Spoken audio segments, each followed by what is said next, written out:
Obec Křenov leží v nadmořské výšce 476 metrů, vzdálená 10 km od Moravské Třebové, je slovanského původu, součástí Svitavského okresu a Pardubického kraje. Rozkládá se na vyvýšenině spojující Hřebeťský hřbet a pahorkatinu vymezující západní okraj Boskovické brázdy. Tato terénní vlna tvoří zároveň rozhraní mezi prameništi potoků tekoucích jižním směrem na Jvíčko a na sever směrem k Moravské Třebové. Jihovýchodně nad obcí se zvedá zalesněný kopec Kraví hora. V blízkosti leží Křenovské hradisko, vzdálené od obce cirka 1,5 kilometru. První písemná zpráva o obci pochází z roku 1308. Roku 1368 je obec nazývána městečkem a je součástí Třebovského panství. Roku 1398 však byl název městečko obci odebrán, aby jej opět v roce 1485 Jiří Hrabiš Kostka z Postupic znovu povýšil na městečko a tím obdrželo městskou pečeť. Roku 1645 byl Křenov dobyt Švédy, o 100 let později se zde srazilo pruské vojsko s císařským.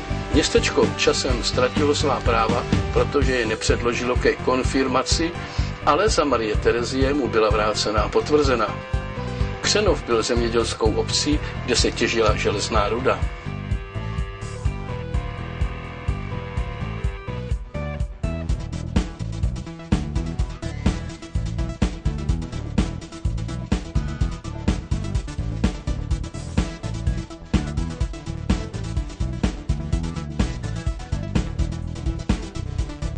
Bohatý společenský život zajišťuje obecní úřad, škola, školka a místní zájmové spolky. Pojmem se již stali místní zahrádkáři a jejich podzimní výstava Život v zahradě, křenovští draci a jejich křenovský frťan i sbor dobrovolných hasičů a jimi pořádaný dětský den s přítelem. Nelze opomenout ani pěvecké koncerty v místním kostele.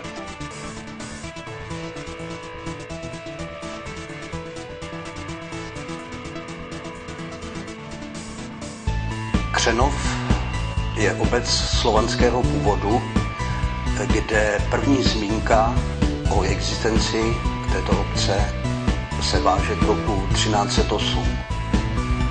Nachází se v jižní části Svitavského okresu v nadmořské výšce 472 metrů.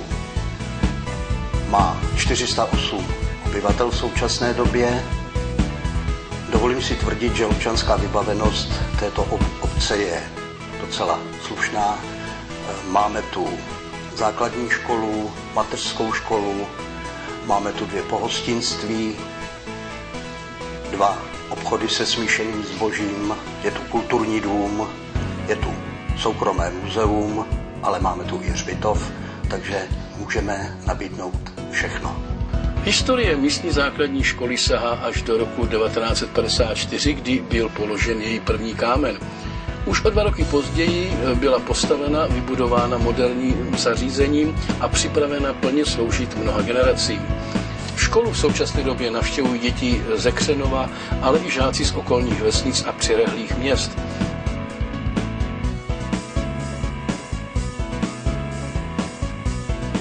Křenov je obec, která se může pochlubit mnoha historickými památkami z dob baroka. Dominantní budovou je kostel. Máme tu další zajímavost od Giovanna Santiniho hřbitovní kapli svatého Izidora. Máme tu faru nádherně opravenou, v které je zmíněné muzeum.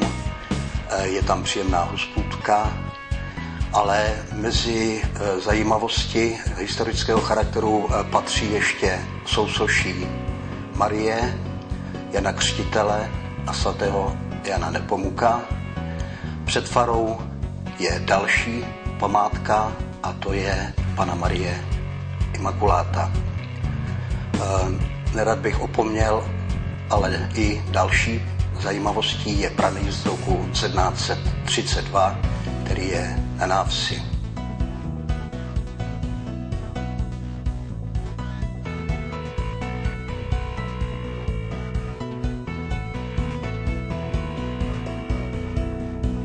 Chloubou Křenova je nově zrekonstruovaná fara, kde naleznete muzeum, galerií a nekuřácké pohostinství se zahrádkou.